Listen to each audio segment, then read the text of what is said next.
Welcome to Business and Happiness Podcast. I'm your host, Braco Pobric.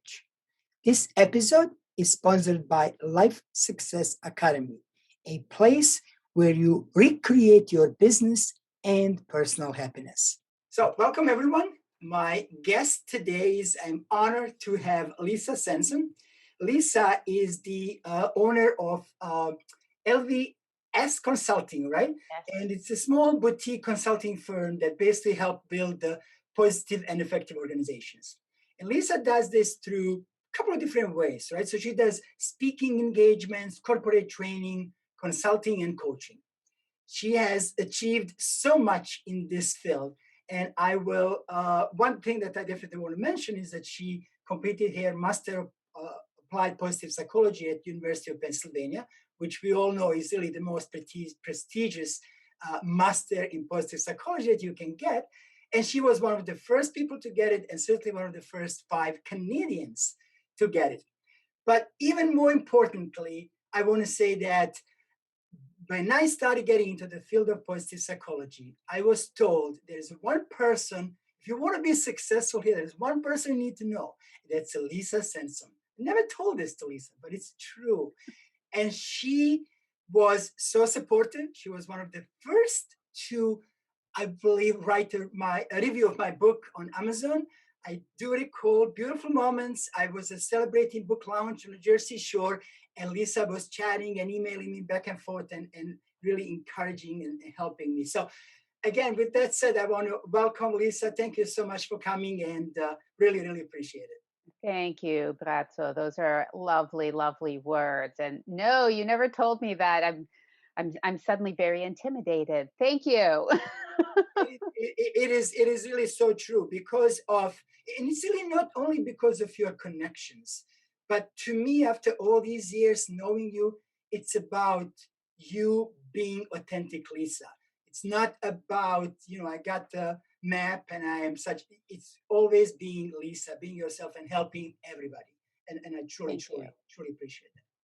So, so let's start back from, I believe 2010 when you graduated from UPenn, right, and received your Master of Applied Positive Psychology.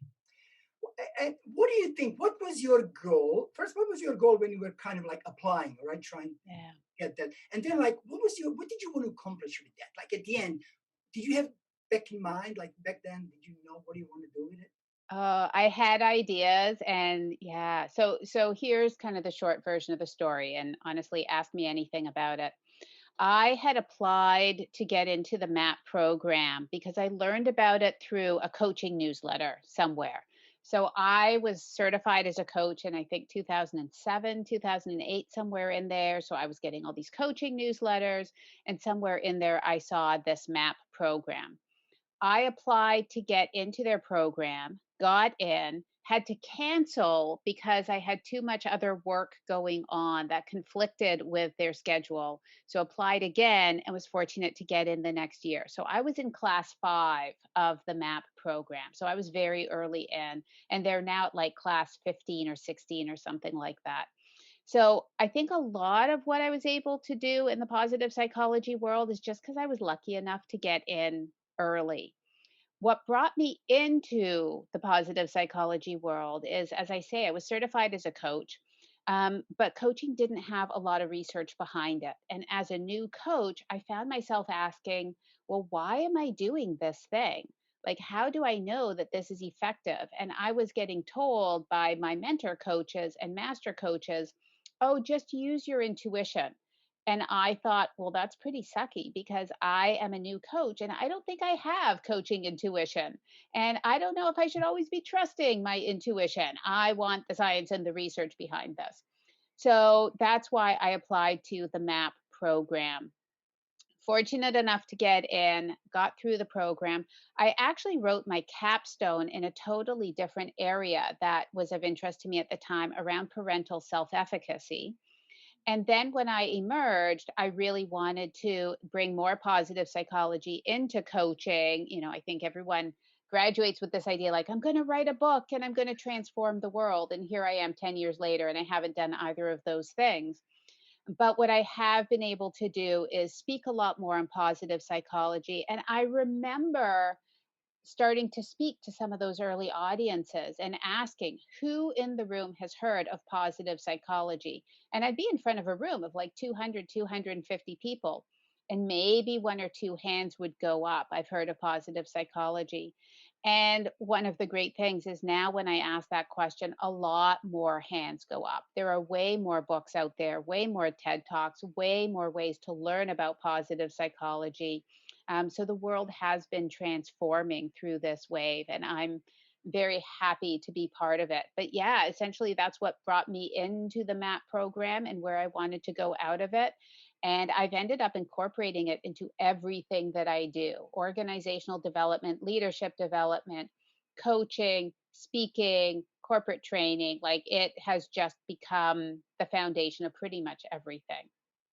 That's really amazing, and I want to thank you and some of other folks who helped bring the positive psychology down to the street level, if you will. That's kind of how I call it. How do we bring it to the street level, because not everybody can really afford or have an opportunity to go to UPenn and Harvard and so on, right? Well, and I think this is something else that's really important for people to recognize. When I was applying to these programs in 2008, that's all there was.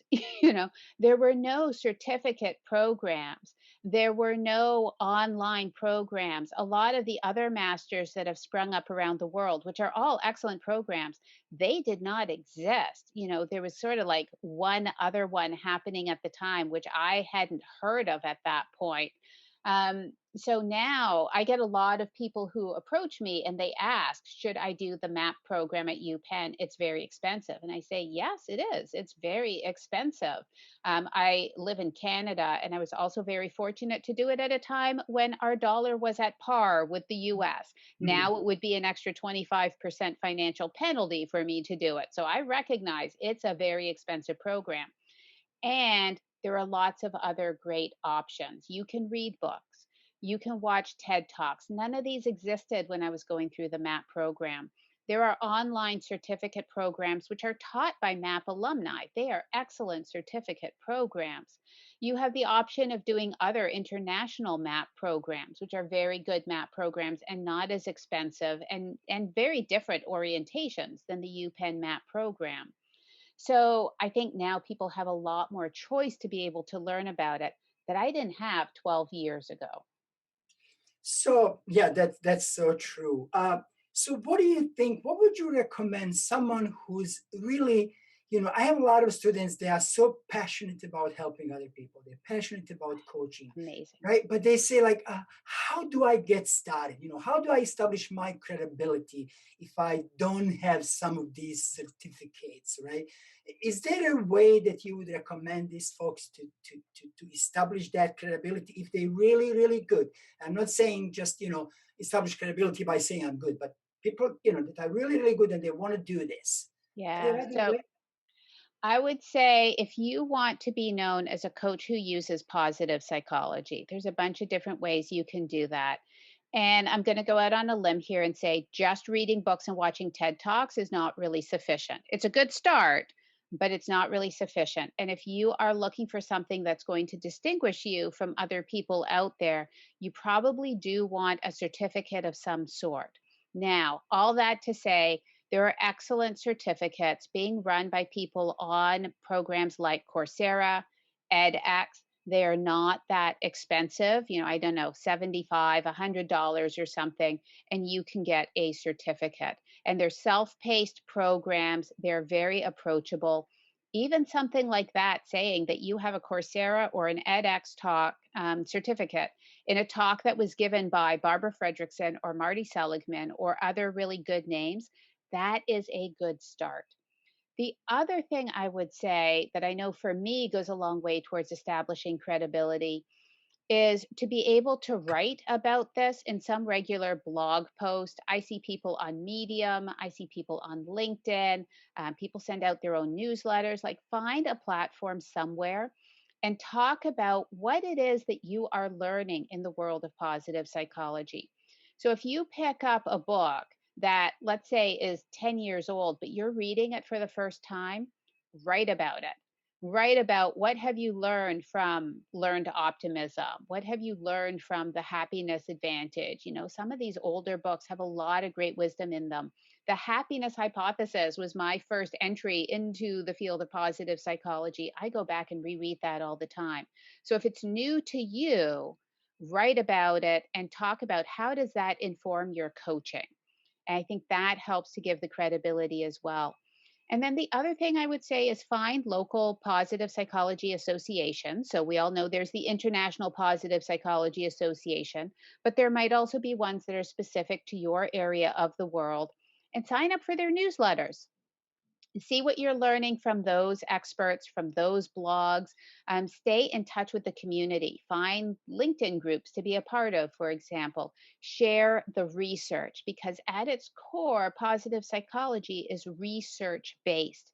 And we all have a responsibility, I would suggest, to stay in touch with the research and to know as coaches when are we firmly in the research and when are we out of it.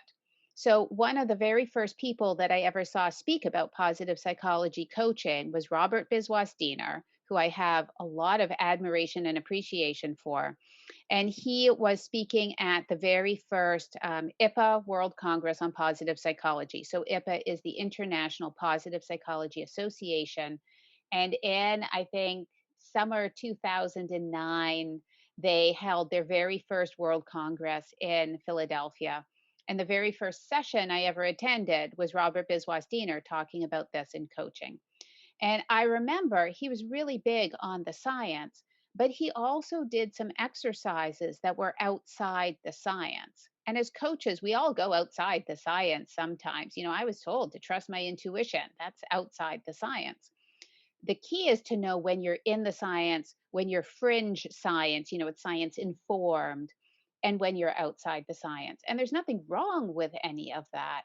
It's just you need to know. And so, as a positive psychology coach or someone who wants to bring positive psychology into your coaching, I would just say find some ways to stay in touch with the community, to get really clear on your knowledge of when you're in positive psychology and when you're in something else, all of which can be very effective, and write about it.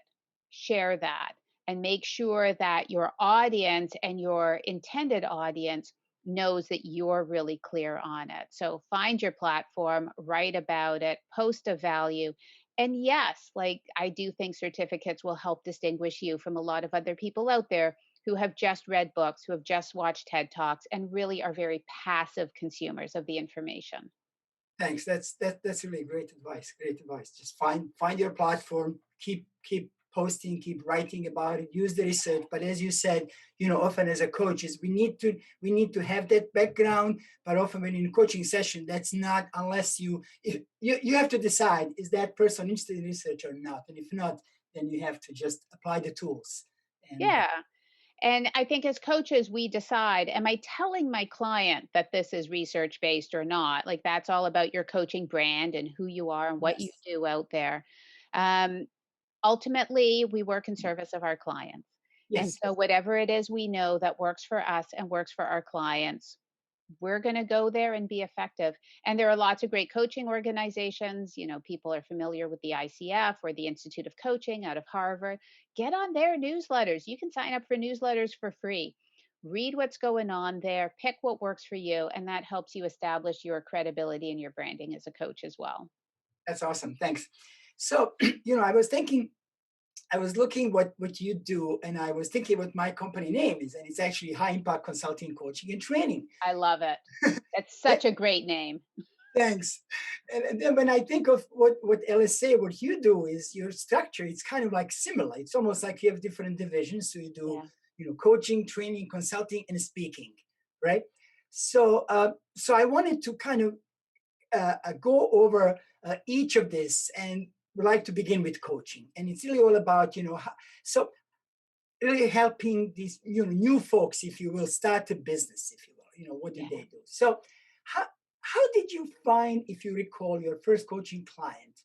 And what did you do, to establish your coaching practice? And what do you do now to kind of keep growing? Yeah. So I think, first of all, it's important for people to know that my company was started out of necessity. It's not something I ever really aimed for. So I'm not necessarily a great role model to follow in all of this. The short version of the story is I was moving from one city to another, jumping without a net. Had no job, and so started LVS Consulting just to kind of encapsulate the things that I was doing. So I call myself an accidental solopreneur. Never intended to really start this. I met my first coach when I was working and I was full time employed, and sent myself to coaching school after I made this move because I had been petitioning my employer to send me. And then when I moved and left that job, of course, they're not going to send me anymore. So I sent myself to coaching school. And one of the things that that did is it got me in touch with a network of people, and coaching schools at that time weren't really big in business development.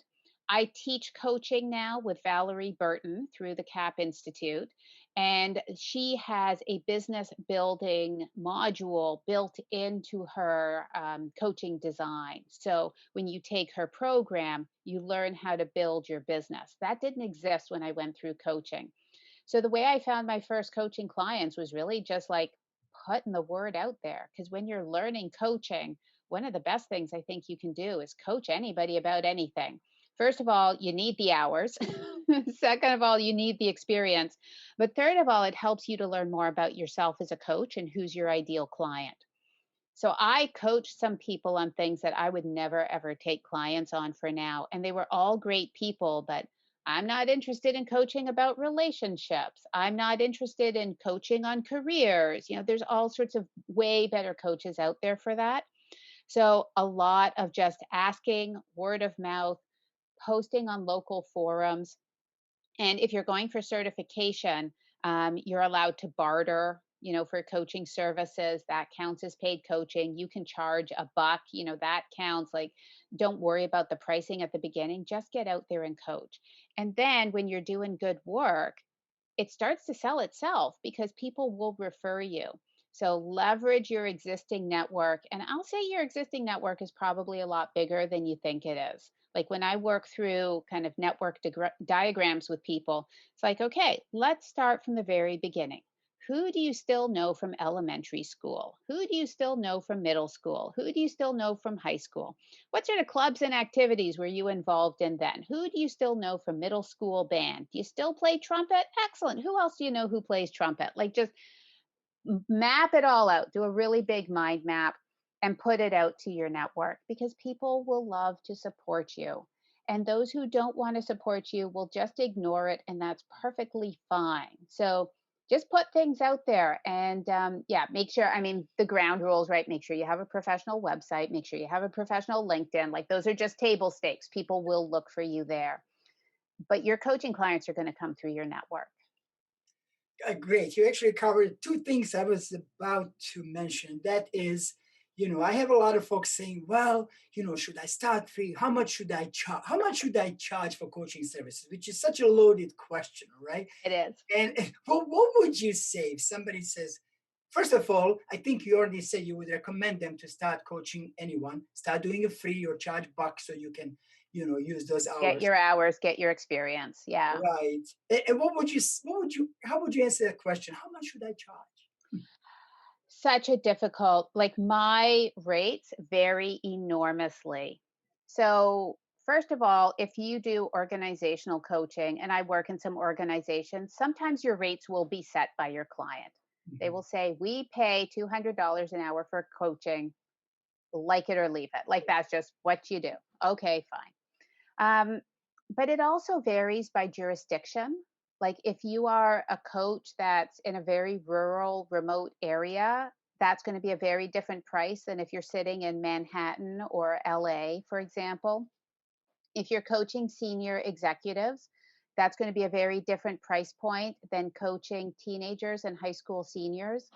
So you really need to do some market research in your geography and in your client niche to see what is the going market. And then take a look at the qualifications of those coaches and adjust accordingly. If you have more or less years of experience, if you have more or fewer credentials, like, it's a little bit of an art. And then most coaches that I know also operate on some sort of sliding needs based scale. So I would say, know what your maximum price is. And it's okay if that feels a little high and a little intimidating. It probably should. And then it's okay if you choose to come down from it. So I have a client, for example, who lives overseas, is not earning tons of money, is in a really fascinating position. But I'm charging her half my normal rate because that's what she can afford, and I love working with her. So just make your choices. I wish there was an easy, like, you should be charging $251.53, and that's just not possible. You've got to research your market. It's exactly pretty much what I tell everyone. So we are in line. I mean, there's really Excellent. nothing else to say. That's really what it is. And we did not discuss this ahead of time. We did not. We did not. We did not. Become the Life Success Academy founding member. Go to academyoflifesuccess.com and click on founding member to get 60% off full membership.